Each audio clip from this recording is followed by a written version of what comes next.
My name is Sophia.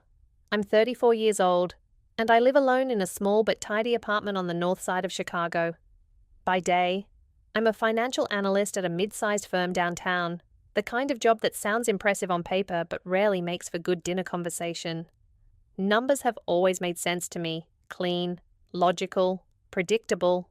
People, on the other hand, are messier, and nowhere is that more obvious than within my own family. I'm the youngest of two. My older brother, Daniel, is the son every parent dreams of, a doctor, married to his college sweetheart, father of two bright, polite children. He bought his first house at 30, a 3-bedroom colonial in the suburbs, complete with a white picket fence and a golden retriever named Max. At every family gathering, Daniel's achievements are recited like a litany: his latest promotion, his kids' report cards, the new car he just leased. My mother's voice always softens when she talks about him, as if she's reciting a prayer. Me? I'm the quiet one, the one who left home early, who never quite fit the mold. I was always more comfortable with books than with people, more interested in spreadsheets than in small talk. At family dinners, I'm the one fielding questions about my little job, or why I'm still renting when Daniel already has a mortgage and a backyard. You know, Sophia, renting is just throwing money away. My father likes to remind me, his tone half concerned, half judgmental. You should talk to Daniel about how he managed his down payment. Maybe he can help you. Sometimes, I wonder if they even see me as family, or just a guest who overstayed her welcome. I feel it in the way my mother glances at me when I arrive alone, or how my father's smile falters when I mention a new project at work. There's always an unspoken comparison, a silent tally of who's accomplished more, who's living the right kind of life. It's as if our family dinners are scored like a game, and I'm always a few points behind. The truth is, I've always felt like an outsider. That feeling only grew stronger after my father's business collapsed 5 years ago. The bankruptcy was a blow to our family's pride and our finances. Suddenly, money became a source of tension, a topic to be avoided. I watched my parents struggle with mounting bills and sleepless nights. Daniel helped where he could, but his own family came first. I stepped in quietly, wiring money to cover Dad's $27,000 medical debt after his heart attack, sending $500 a month to Mom so she could afford her prescriptions. I never expected gratitude, but sometimes I wonder if they even noticed. My contributions are quietly ignored, as if invisible. There are no thank yous, no acknowledgements at the dinner table. If Daniel pays for a new roof or covers a utility bill, it's celebrated, retold for months. When I help, it's as if the money appeared by magic. I tell myself it doesn't matter, that I'm doing the right thing for the people I love. But sometimes, late at night, I lie awake and wonder what it would feel like to be seen, not just as the quiet one, the afterthought, but as someone who matters. Family is supposed to be a place where you belong, where you're known and accepted. For me, it's always felt like a test I'm destined to fail. I keep showing up, hoping that one day the rules will change, that I'll finally be enough. But after all these years, I'm starting to wonder if that day will ever come.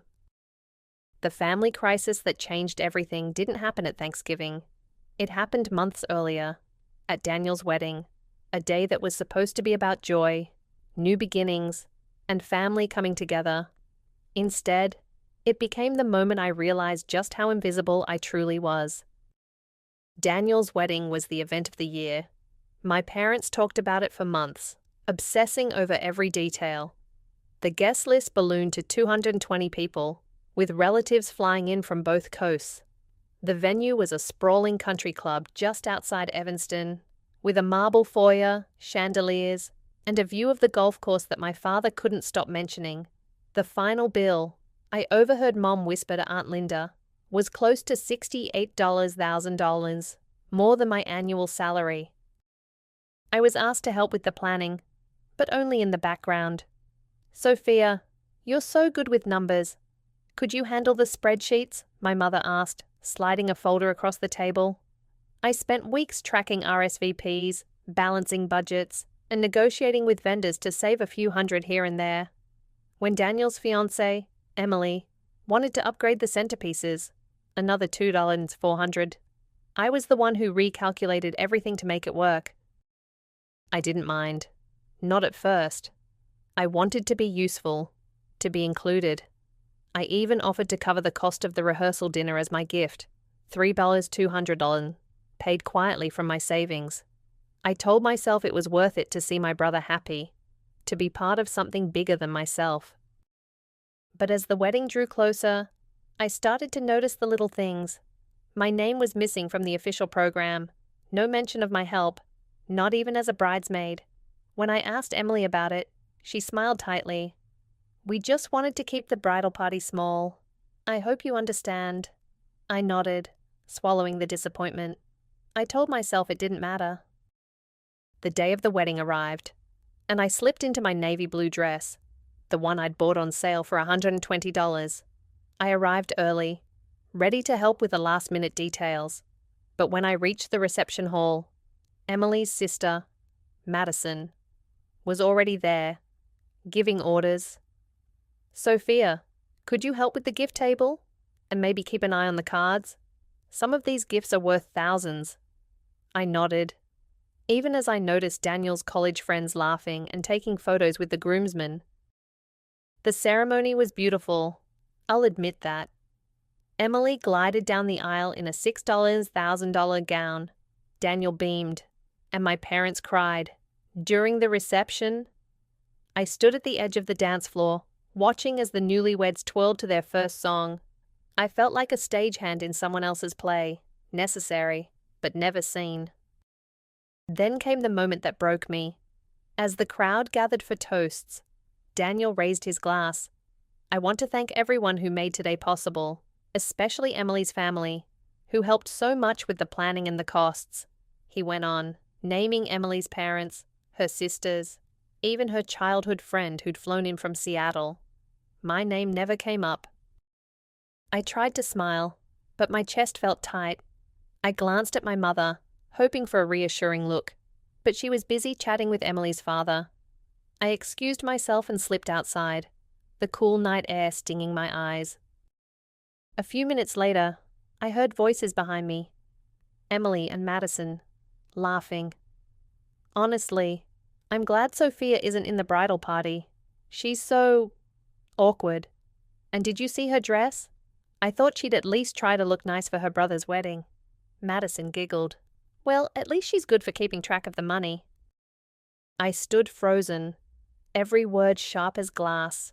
I wanted to walk back in, to confront them, to demand to know why I was always the afterthought, the accountant, never the sister or the friend. But I couldn't. I just stood there, invisible as ever. Later that night, as the guests danced and laughed, I sat alone at the gift table, counting envelopes stuffed with checks, $18,700 in total, most of which would go toward paying off the wedding debt. I thought about the $200 I'd spent, the hours I'd given, the way my name had disappeared from every part of this day. For the first time, I realized that no matter how much I gave, it would never be enough. Not for Daniel, not for Emily, not for my family. I was useful, but never valued, present, but never seen. As I drove home that night, the city lights blurring past my windshield, I felt something inside me shift. The pain was sharp, but beneath it was something colder, a resolve I'd never felt before. Maybe it was time to stop trying so hard to belong to a family that only saw me when they needed something. Maybe it was time to start seeing myself. Reaction and emotions. The drive home from the wedding was a blur of streetlights and swallowed tears. My hands gripped the steering wheel so tightly my knuckles turned white, as if holding on might keep the world from spinning. Emily's words played on a loop in my mind. Awkward, didn't even try to look nice, each syllable sharper than the last. The radio hummed a love song I didn't recognize, and I snapped it off, craving silence. When I finally reached my apartment, I didn't bother turning on the lights. I kicked off my heels, the $120 shoes I'd scrimped for, and sank onto the couch. The darkness felt safer, like it could hide the cracks in my composure. Across the room, a framed family photo from last Christmas glared at me. Daniel laughing, Mom and Dad flanking him like proud bookends, me hovering at the edge, a shadow in my own life. This is how it's always been, I thought. Flashback 3 years earlier. Sophia, your brother's residency is eating up his savings. Could you cover Mom's prescriptions this month? Dad had asked, avoiding my eyes. It was the 3rd time that year. I'd just paid off my student loans and was saving for a down payment, but I nodded. Of course. The next week, at Sunday dinner, Mom praised Daniel for sending her a bouquet. Just because.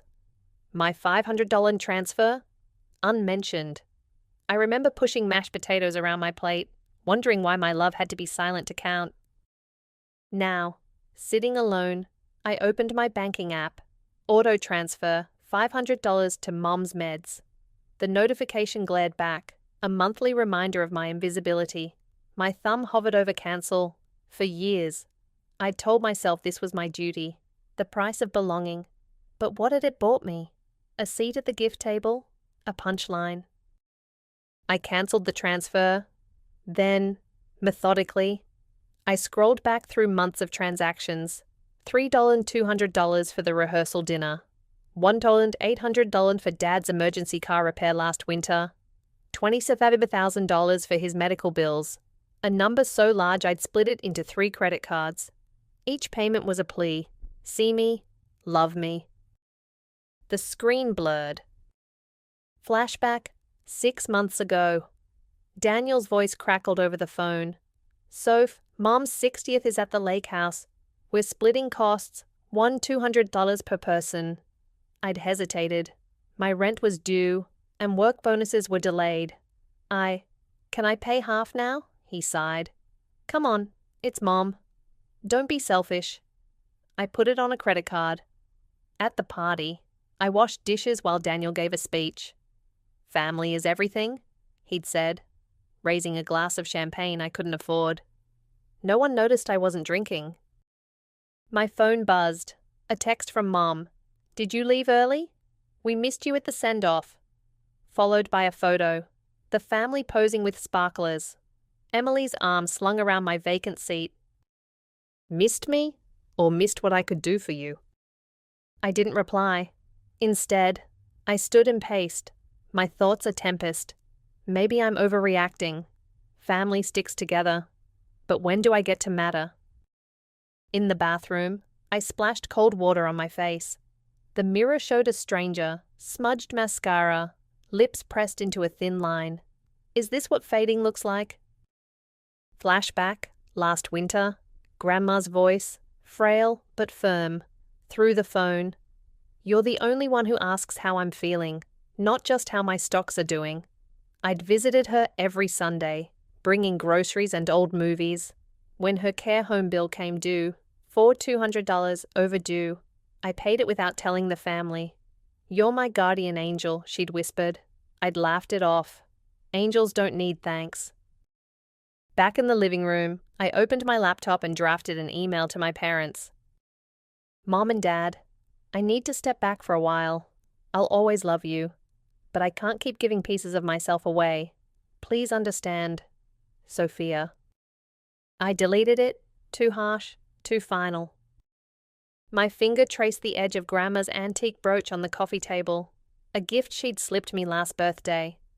For my quiet warrior, she'd said. I hadn't worn it, afraid of questions. Now, I pinned it to my sweater, the silver cool against my skin. At 2 a.m., my phone lit up with a call from Daniel. I let it ring. When voicemail chimed, his voice was tight. Soph, Mom's upset. Did something happen? Call me back. I didn't. The next morning, I woke to sunlight slicing through the blinds. For the first time in years, there was no auto-transfer notification, no obligation, just quiet. I brewed coffee and sat at the kitchen table, staring at the family calendar on the wall. Birthdays, anniversaries, graduations, all in Mom's looping script. My own milestones were absent. Promotions, my first byline in a finance journal, the night I'd won a trivia contest at the local bar. Why did I keep waiting for them to care? I tore the calendar down, the pins clattering to the floor. In its place, I hung a print I'd bought years ago but never dared display, a lone wolf howling at the moon, bold and unapologetic. Then I did something reckless. I booked a solo trip to Sedona, a 4-day retreat I'd fantasized about for years. $800 charged to the card I'd once reserved for family emergencies.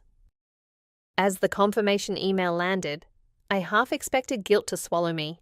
Instead, I felt a flicker of defiance. What if I stopped trying to belong and just be? But old habits die hard. That afternoon, I almost caved when Dad texted, "Your mother's prescription refill is due. Can you handle it?" I stared at the message, my chest a battleground. Love warred with resentment, duty with self-preservation. "No," I typed finally. "I can't." I blocked his number before I could second-guess it. The act left me shaking, but beneath the tremor was something solid, unyielding, a spine I didn't know I had. That night, I dreamed of Grandma. We were sitting on her porch swing, and she pressed a key into my hand. "It's yours," she said. "You've earned it." When I woke, the brooch was still pinned to my sweater, its edges leaving faint marks on my palm. I didn't know it then, but that key would change everything. For now, though, I clung to the quiet truth blooming in my chest. I am more than their afterthought. I am my own. Questions lingering in the silence. How much of yourself do you sacrifice before it's no longer love, but surrender? When does loyalty become a cage? Climax, the unexpected truth. The lawyer's office smelled like old paper and regret. I lingered in the hallway, staring at the brass plaque on the door.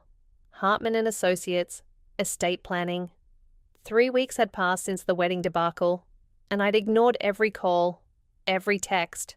But when the family attorney, Mr. Hartman, insisted this meeting was legally imperative, I'd reluctantly agreed. Now, standing there in my thrift store blazer, I braced myself for another round of quiet humiliation. The receptionist led me to a conference room where my parents, Daniel and Emily, already sat, their chairs angled away from the empty seat reserved for me. Aunt Linda hovered near the window, clutching her purse like a shield. No one met my eyes. Mr. Hartman, a man with a voice as dry as tax documents, began shuffling papers. "As you know, Eleanor Whitaker's will has been a point of discussion. Today, we'll clarify its terms." I stiffened. Grandma's will? Why was I here? The last time we discussed inheritance, Dad had joked, "Sophia's too busy with her spreadsheets to care about family heirlooms." Before I could speak, the door opened. A woman in lavender scrubs walked in, mid-50s, kind eyes, a name tag that read Marla, RN. My breath caught. Marla had been Grandma's night nurse. "Ms. Whitaker asked me to be present for this," Marla said, nodding at Mr. Hartman. Her gaze landed on me, warm and knowing. "Hello, Sophia." Daniel frowned. "Who is this?" Mr. Hartman ignored him. "Ms. Carter has agreed to share a statement per Eleanor's instructions." He handed her a sealed envelope. Marla unfolded the paper, her voice steady. "Eleanor dictated this to me 2 days before she passed. To my family. If you're hearing this, you've gathered to fight over what I've left behind. But this isn't about things. It's about truth. Sophia, come closer." Every head swiveled toward me. Heat crawled up my neck, but I stood and moved to the front of the room. Marla continued. "Sophia, you visited me every Sunday for 3 years. You brought me licorice and terrible rom-coms, and you never once asked about my money. When the heating broke last winter, you paid the Ford $200 repair bill so I wouldn't freeze. You didn't tell a soul, but I told Marla, and I'm telling them now. The house is yours because you loved me, not because we share DNA. The room erupted. That's impossible. Dad slammed his hand on the table. Eleanor would never cut us out.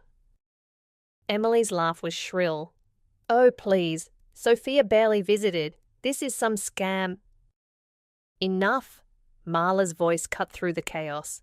She pulled a folded receipt from her bag and slid it toward my father. Sophia's credit card payment, dated December 14th. Eleanor made me promise to keep it until today. Dad scanned the paper, his face paling. Mom reached for it, her hands trembling. Marla turned to me, softer now. Eleanor also wanted you to have this. She handed me a small velvet box. Inside was a brass key and a note in Grandma's looping script. For my wolf. The house is yours. Howl loud. The air left my lungs. She knew. She'd seen the wolf print hanging in my apartment, heard my late-night rants about feeling invisible. Mr. Hartman cleared his throat. The will is uncontestable. The property, appraised at $488,000, passes solely to Sophia. Additionally, Eleanor left $25,000 to Marla's nursing staff, funded by Sophia's anonymous donations over the years. Daniel shot to his feet. So what, we get nothing? I'm her grandson. You're listed here, Mr. Hartman said coolly, as the recipient of her vintage watch collection, valued at $6,300. The watch collection Daniel had mocked as old junk at last year's Thanksgiving. Mom began to cry, but I didn't move to comfort her. Not this time. Aunt Linda broke the silence. Sophia, why didn't you tell us about the money, the visits? I met her gaze, my voice steady. Would it have mattered? The question hung in the air. Then, from the corner, a choked sob. Emily, of all people, tears streaking her perfect makeup. I'm sorry, Sophia. The things I said at the wedding. You meant them, I said quietly. But thank you for the apology. Daniel sank into his chair, running a hand through his hair. All this time, we thought you were distant, but you were there. You were always there. I wanted to scream, to throw the key in his face and ask how he'd missed a decade of me showing up. Instead, I folded Grandma's note into my pocket. Mom reached for my hand. Sophia, please, let's talk about this as a family. I stepped back. We are talking, but I'm done being the audience to my own life. Mr. Hartman passed me the deed. The paper felt heavy, final. As I turned to leave, Marla touched my arm. She loved your visits. You know, said you were the only one who didn't treat her like a burden. In the elevator, I clutched the key until its teeth bit into my palm. When the doors opened, sunlight streamed through the lobby windows. For the first time in years, I stood in the light, unafraid of who might see me. Later, over whiskey at a dive bar, Marla would tell me, your grandma fought for that twist, made me promise to shake them up good. She said, Sophia's been their ghost long enough, time to make her a storm. But in that moment, walking out of Hartman and Associates, all I could think was, Grandma, you magnificent troublemaker. You finally made them look. The aftermath unfolded in fragments. Daniel showed up at my apartment that night, holding Grandma's old photo album. I found this in her closet. It's all you. Page after page of us. Sophia and Grandma at the zoo. Sophia fixing her porch swing. Sophia laughing with icing on her nose. Not a single photo of him. Mom left voicemails alternating between guilt and grief. We didn't know. Why didn't you tell us? As if they'd ever asked. Dad sent a check for $27,000, the exact amount I'd paid for his medical bills, with a post-it, no strings. I shredded it. But the storm was just beginning. Questions that linger. When the world finally sees you, who do you become? Can truth ever taste sweeter than silence?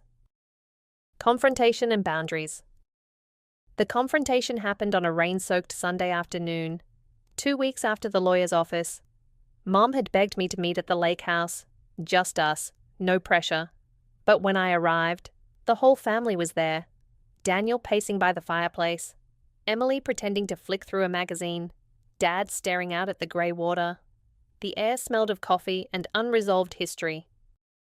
I stood in the doorway, Grandma's key heavy in my coat pocket. You said it'd just be you and Dad. Mom wrung her hands. We thought maybe we could talk as a family.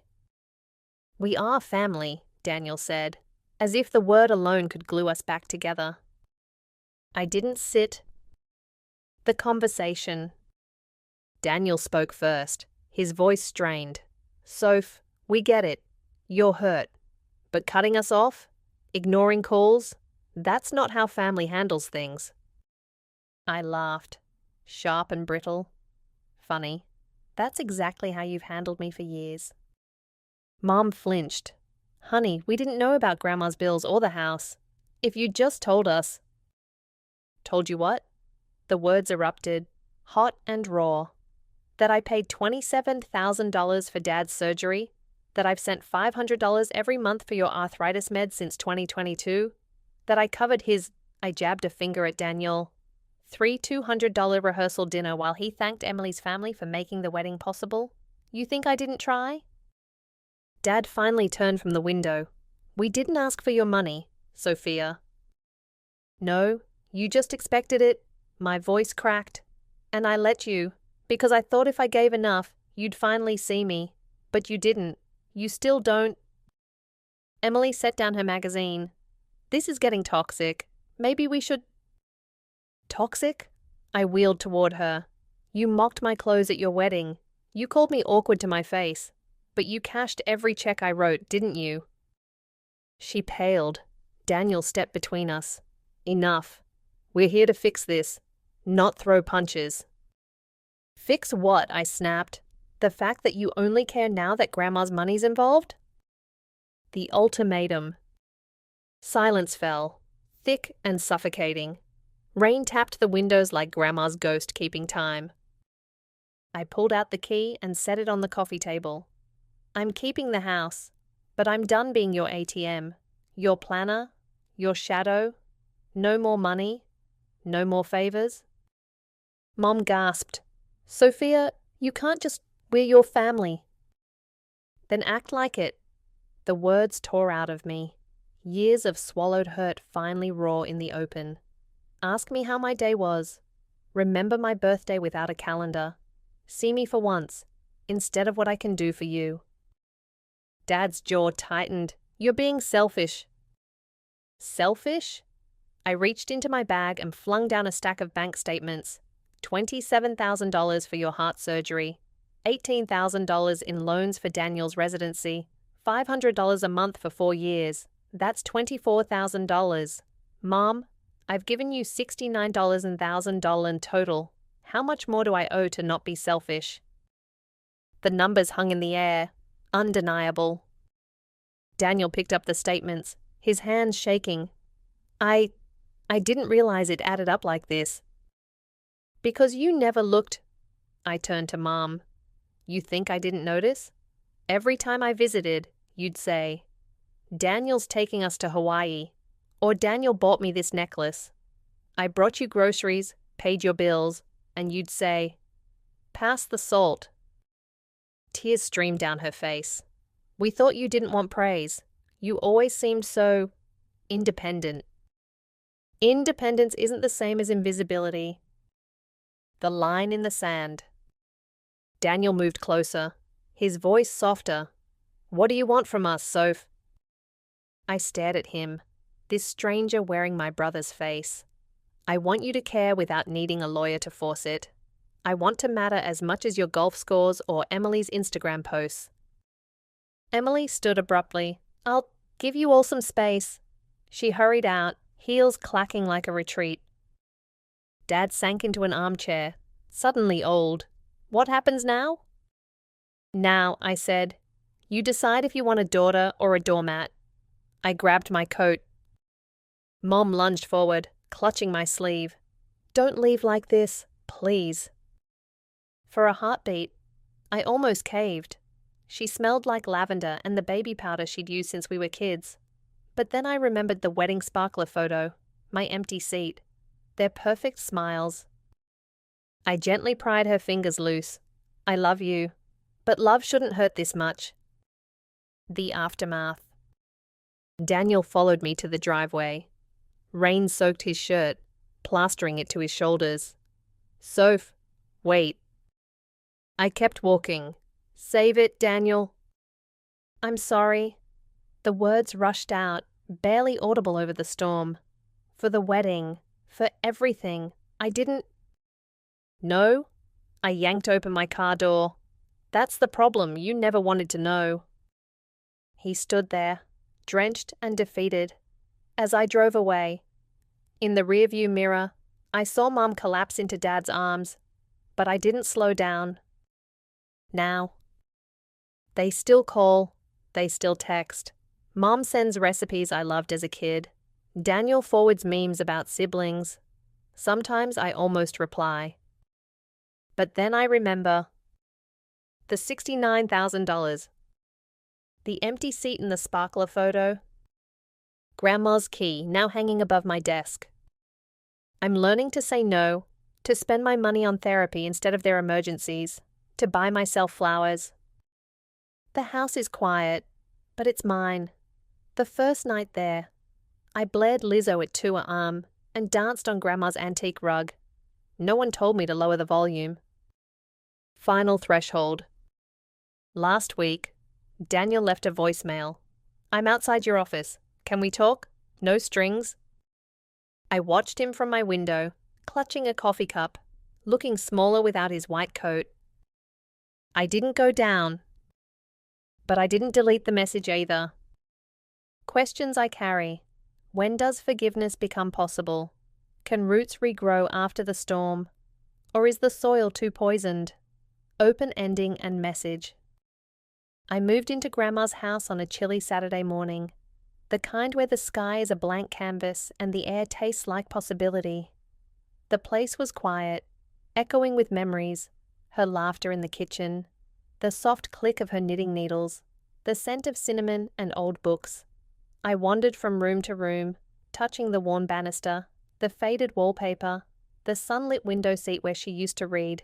For the first time in years, I felt a kind of stillness settle inside me, like the hush after a storm. Some days, guilt comes in waves. I see the unopened texts from Mom, the missed calls from Daniel, the recipes and photos and half-hearted attempts at reconnection. I wonder if I was too harsh, if I should have tried harder to forgive, to explain, to fix what was broken. I hear my father's voice in my head. Family is everything. And I question if I've failed them, or if they failed me first. But then there are mornings when I wake up to sunlight streaming across the hardwood floors, and I feel something else, freedom. I make coffee just the way I like it, strong and a little bitter. I walk barefoot through the garden, planting herbs Grandma never had the patience for. I hang my own art on the walls, play music late into the night, and invite friends over for movie marathons without worrying about judgment or comparison. I am building a life that is mine, piece by piece, without apology. I've stopped sending money, stopped waiting for approval, stopped measuring my worth against their expectations. The silence from my family is sometimes sharp, sometimes a relief. I miss them, but I don't miss the ache of being unseen. I am learning that love without boundaries is not love at all. It's erasure.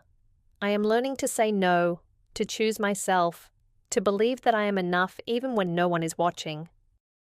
Sometimes I wonder, what makes someone family? Is it the blood we share, the money we give, the secrets we keep? Or is it the quiet ways we show up for each other, the small acts of kindness that no one else sees? Is it possible to forgive without forgetting, to love without losing yourself? I think about Grandma, about the way she saw me when no one else did. I think about the wolf print above my desk, a symbol of resilience and solitude, of howling your truth even when the world refuses to listen. I think about all the times I tried to earn belonging, only to realize that real belonging cannot be bought or begged for, it must be claimed. Maybe you felt like an outsider too. Maybe you've stood at the edge of a family photo, hoping someone would notice you, call you in, make space for your story. Maybe you've given more than you had, hoping it would finally be enough.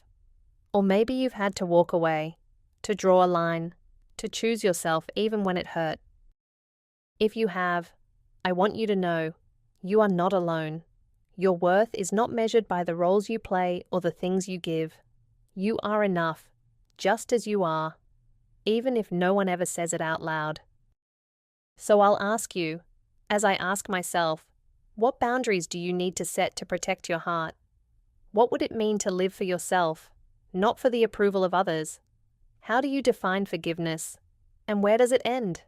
What makes someone family in your eyes? I'd love to hear your story. Maybe, in sharing, we can remind each other that being true to ourselves is the bravest choice of all. And maybe, just maybe, that's where real belonging begins.